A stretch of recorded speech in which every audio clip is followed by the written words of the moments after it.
भी चल रही है, उसमें आपको स्क्रूटनी फॉर्म कहाँ लगाना है, अटेस्टेशन कहाँ लगाना है, चेक लिस्ट कहाँ लगानी है, कौन कौन से डॉक्यूमेंट लगाने, किस प्रकार लगाने हैं, किस प्रकार से जो स्कूल है वो। तो आज हम ये बहुत ही छोटा वीडियो होगा लेकिन बहुत ही ज़्यादा कारगर साबित होगा उन स्टूडेंट की जिनकी अब 24 तारीख से डीवी है, यानी 23 की आज हो गई कंप्लीट और 24-25 की जिनकी डीवी है उसके बाद में अगला चरण शुरू होगा उनके लिए। और ये खासकर चूरू मंडल वाले स्टूडेंट के, वैसे तो जो समझाई जाएगी वो प्रोसेस हर स्टूडेंट के लिए सही साबित होगी, लेकिन जो चूरू मंडल के सीकर, झुंझुनू और चूरू, इन 3 जिलों के चूरू मंडल के जो भी अभ्यर्थी हैं उनके लिए बहुत ज़्यादा ये कारगर साबित होगी। सबसे पहले तो ये चेक लिस्ट है, इसमें आपको भरना किस हिसाब से है, तो यहाँ पर आपको अपनी फ़ोटो लगानी है। जो फ़ोटो आपने फॉर्म में दी थी या फिर जो अटेस्टेशन में दी थी सभी फ़ोटो सेम होनी चाहिए। आपकी 4 या 5 फ़ोटो लगेगी। उस पर आपको आधे हस्ताक्षर तो आपको नीचे करने हैं और आधे फोटो के ऊपर करने हैं। उसके बाद में यहाँ पर नाम, अपनी जन्म तिथि, आप मेल हो फीमेल हो, ईमेल एड्रेस, रोल नंबर और आपकी आयु वर्षों में, यानी जो आपके एप्लीकेशन फॉर्म में जो आयु है, जो आपके अटेस्टेशन में जो आयु है वो जैसे इस प्रकार से भरनी है कि 27 वर्ष कंप्लीट हो गए, 2 महीने कंप्लीट हो गए और 5 दिन कंप्लीट हो गए, वो उस फॉर्म में दे रखी है, उस हिसाब से आपको भरनी है। यहाँ पर अपने मोबाइल नंबर भरने हैं। उसके बाद में यहाँ पर आपको अपने साइन करने हैं। अब बची इन सब की बात कि यहाँ पर आपको क्या भरना है, इस वाले कॉलम में क्या भरना है, इस वाले कॉलम में क्या भरना है। तो इसके बारे में हम देखते हैं कि इनमें हमें क्या भरना है। तो इसमें हमें हाँ या ना में उत्तर देना है। तो जैसे यहाँ पर दे रखा है कि इसके अंदर हाँ करनी है, तो विस्तृत आवेदन पत्र आपके पास उपलब्ध है तो इसमें हाँ कर देनी है। उसके बाद में मैट्रिक वाला, जो मैट्रिक, इसमें ओनली मैट्रिक दे रखा है लेकिन आपको प्लस करके मतलब 12वीं first year, second year, third year और उपाधि प्रमाण पत्र यानी डिग्री, बाद में आप एमए की लगाना चाहो, एमकॉम की, जो आप पीजी की लगाना चाहो वो, और आपकी जो RSCIT वो लगाना चाहो वो भी इसके अंदर प्लस करके ऐड करके आप इसके अंदर ही कर देना। और उसके अलावा आप जो भी डिग्री आप लगाना चाहो, क्योंकि न्यूनतम जो शैक्षणिक योग्यता है वो 10वीं है, उसके बाद में आप जो भी इसके अंदर आप लगाना चाहो, जो भी आपने स्क्रूटनी में लगा रखी है, जो भी आप लगाना चाहो वो आप लगा सकते हो। उसके बाद में मूल निवास आ गया। उसके बाद में ST वो जो OBC या फिर यूँ कहे जाति प्रमाण पत्र इसमें लगाना है, इस पर भी हाँ करना है।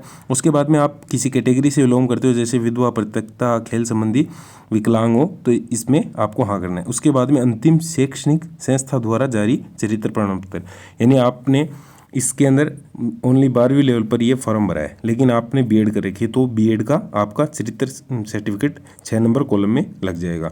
दूसरी बात ये कि कई जो अभ्यर्थी हैं उनके पास जो चेकलिस्ट आ रही है उसमें 6 नंबर का कॉलम ही नहीं है, फिर भी आप यहाँ पर अंतिम शैक्षणिक योग्यता वाला जो ये 2 मूल चरित्र प्रमाण पत्र अलग अलग राजपत्रित अधिकारी से लगाओगे, यहाँ पर आप अपना अंतिम शैक्षणिक वाला यहाँ पर लगा सकते हो। और अगर आपको यही है कि आप दोबारा से ये पेज निकलाओ 6 नंबर जिसमें कॉलम हो अंतिम शैक्षणिक वाला, तो आप लगवा सकते हो। उसके बाद में वचन पत्र, संविधान का शपथ का पत्र जो आपने सेल्फ अटेस्टेड है। उसके बाद में दहेज का जो घोषणा पत्र है वो लगाना है आपको, यानी कि जो विवाहित है उनको तो विवाहित प्रमाण पत्र लग जाएगा, जो विधवा है उनका वो वाला और परित्यक्ता वाला सर्टिफिकेट लग जाएगा, लेकिन जो अविवाहित है उनका दहेज संबंधी जो घोषणा पत्र वो लगेगा। उसके बाद में विवाहित है उनका यहाँ पर विवाह प्रमाण पत्र लग जाएगा।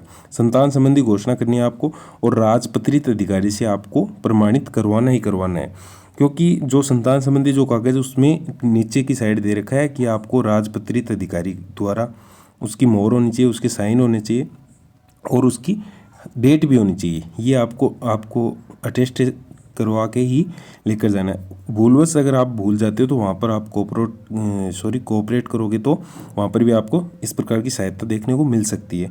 चूरू मंडल पे इस प्रकार की सहायता आपको मिल रही है। उसके बाद में सामान्य घोषणा पत्र का जो एफिडेविट बनाया है वो यहाँ पे लगाना है।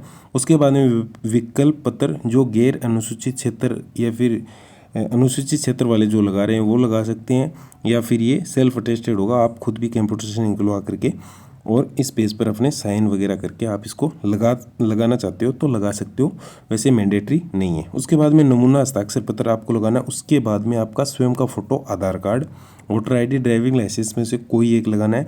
आधार कार्ड वो लगाना है जिसके अंदर आपका OMR आ रहा है। उसके बाद में बचा है ये वाला कॉलम, इसके अंदर सब जो डॉक्यूमेंट आपको जिस तिथि को जारी हुए, जैसे स्क्रूटनी आपने 18 फरवरी को भरी है तो 18/2 02 लगा देना और 2026 इस प्रकार से आपको सबकी डेट लगानी है। मूल निवास जो आपका नया बना है उसकी डेट लगानी है आपको। और इस जो ये कॉलम है इसके अंदर आप अपने सारी जो योग्यता लगाओगे 10वीं 12वीं ग्रेजुएशन, तो इसके अंदर आपको 10वीं वाली अंतिम डेट इसके अंदर लगा देनी है। उसके बाद में जो मूल वाला हो गया और ये जो जाति वाला हो गया, जाति के अंदर आप जाति की लगा दोगे और बाकी जो चरित्र प्रमाण पत्र पर दे रखे हैं ये इसकी डेट लगा दोगे। मतलब कहने का मतलब ये है कि सबकी यही डेट लगानी है जो आपकी इश्यू की हुई है। और आप अगर आधार कार्ड के अंदर देखोगे तो आधार कार्ड के अंदर इस हिसाब से हॉरिजॉन्टल टाइप से इश्यू डेट दे रखी है, किसी की 2013, 11, 12 जितनी भी है वो आप यहाँ पर भर देना। अब आपको पृष्ठ संख्या किस हिसाब से लिखनी है, तो आपको पहला पेज आपका चेक लिस्ट लगेगा। चेक लिस्ट के 3 पेज आ रहे हैं, पहला जो ये दे रखा है ये वाला ही, दूसरा लगेगा, तीसरा लगेगा। उसके बाद में आपको अपने एप्लीकेशन फॉर्म लगाना है। उसके बाद में आपको अपना एडमिट कार्ड लगाना है। उसके बाद में अगर आप लगाना चाहो तो आप अपना स्कोर कार्ड भी लगा सकते हो। एडमिट कार्ड भी मैंडेटरी नहीं है, एप्लीकेशन फॉर्म लगाना ज़रूरी है। उसके बाद में आप एडमिट कार्ड, उसके बाद में आप अपना स्कोर कार्ड लगा सकते हो। उसके बाद में आएगा आपका 10-11 पेज का स्क्रूटनी फॉर्म। उसके बाद में आ जाएगा आपका, तो स्क्रूटनी फॉर्म 10-11 पेज का लगाने के बाद में आपको जो आपने अटेस्टेशन फॉर्म लगाया था उसके बाद में अटेस्टेशन फॉर्म आपको लगाना है। अटेस्टेशन फॉर्म लगाने के बाद में आपको अपने इस क्रम वाइज आपको सारे डॉक्यूमेंट जमा करने हैं और उसी हिसाब से आपको, जैसे आपने एप्लीकेशन फॉर्म वगैरह लगाया है तो इसी हिसाब से यहाँ पर स्क्रूटनी का जो मतलब 3-4 पेज ये हो जाएंगे।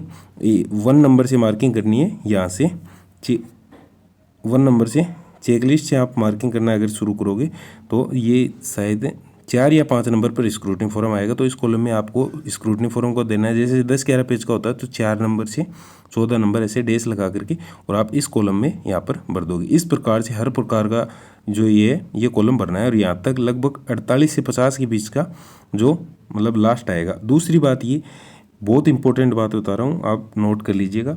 जो भी आप एफिडेविट बनवा के लाए हो, एफिडेविट लगाओगे, उसके पीछे भी नोटेरी वगैरह की मोहर है, तो उसको भी आपको 1 और 2 ऐसे एक पेज को एक तरफ से 1 नंबर और दूसरी तरफ से दूसरा नंबर आपको काउंट करना है, उस हिसाब से आपको लगाना है।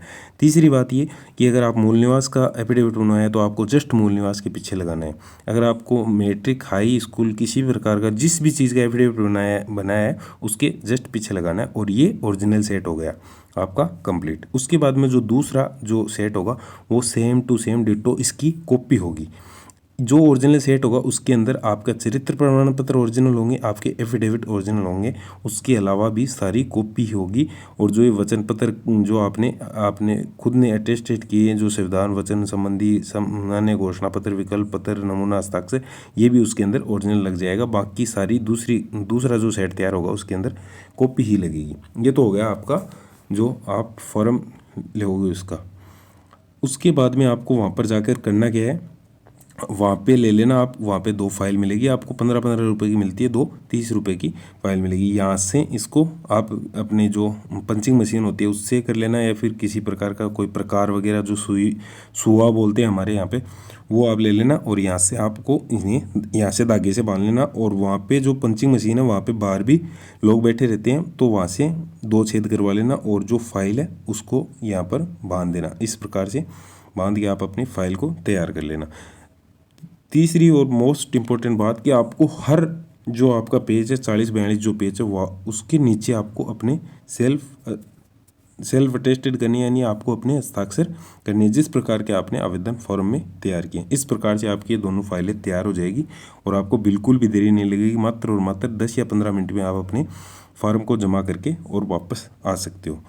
ये वीडियो आपको समझ में आया होगा, क्योंकि इस प्रकार से जो मैंने बताई ये बातें वो मैंने खुद एक्सपीरियंस की है।